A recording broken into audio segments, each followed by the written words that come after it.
For that, well, if the US and certainly the UK have got a free hand with wars, we shouldn't be surprised at what's happening in Ukraine at the moment. But let's do a little update, and we'll start with how the BBC saw things earlier this morning, because this is their front page. But down in the bottom left is the Ukraine article. Wagner raises flag in Bakhmut as Ukraine fights on. The stunt was dismissed by Ukraine, which said its army still holds the embattled eastern city. So the BBC is now really beginning to struggle. It only ever just quotes what Ukraine says. That's never investigated or checked. But if we do an update, everything still comes back to the fight for this strategic city of Bakhmut, and taking a selection of material from reliable alternative sources. This one again emphasizes, one, that the Ukraine is left with less than 40% of the city at the moment. The rest of it is in Russian hands, but the Russian offensive continues, but it is at a reasonably small area of the city at a time, because each house, each block has to be fought for. So the light pink areas here showing these incremental advances by the Russians continue. And the significance of the BBC front page is this, that the Russians have now captured the administration centre, and that was the building that the flag was placed on, because this is a key building within Bakhmut itself. But the Russians have also taken Freedom Square, where there's been very heavy fighting, presumably because, of course, the Ukrainians don't want to lose such a named space in the city. But if you're looking at these small areas and thinking, well, this is not much progress, you've got to remember that each building has to be fought over. And if we come back to the way the Russians are conducting the warfare, they are moving very slowly. They're taking a few streets, a few key buildings at a time.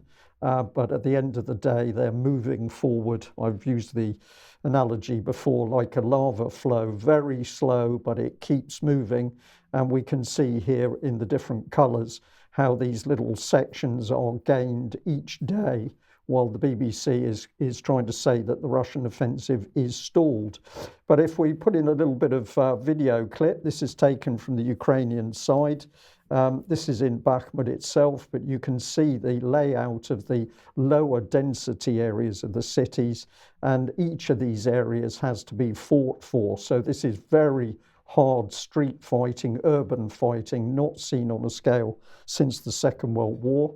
And we'll just add a little bit more, because on the outskirts of the area or in the country areas, then we're into this kind of environment, and there was snow over the last few days, which has made the fighting particularly difficult for the Ukrainians who are in the open trenches. But of course, the Russians now bringing in their air force, so the size of the bombs dropped is increasing, and battlefield strewn with burnt out armoured personnel carriers. I could have put up a lot of clips now showing Western equipment which has been sent to Ukraine is being systematically destroyed by the Russians. And perhaps this shows the true horror of things, which is the Russians clearing tree lines where the Ukrainians hold ground and hold country areas. But of course, the Russians now using their thermobaric weapons in order to completely destroy the Ukrainian positions. Some of the fighting is much too horrific to show on the news.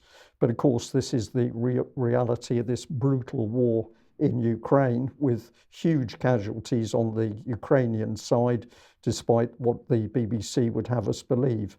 And if we come and have a look at Avdiivka further to the south, we've got exactly the same tactics by the Russians, which is encirclement, which is creeping forward.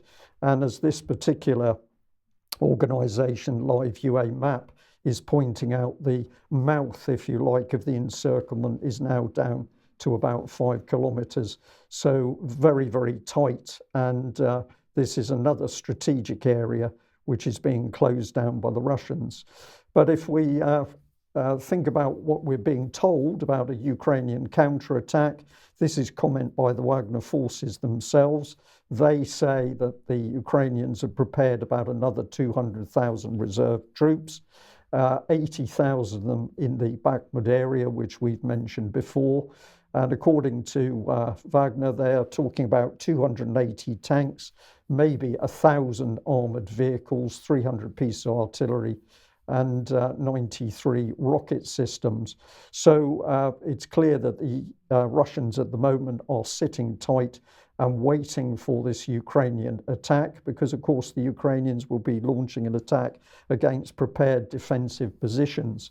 And contrary to the reality on the battlefield, UK Ministry of Defence, I think now has sunk to the bottom of the pile, because according to them, the Russians can barely fight because their troops are drunk.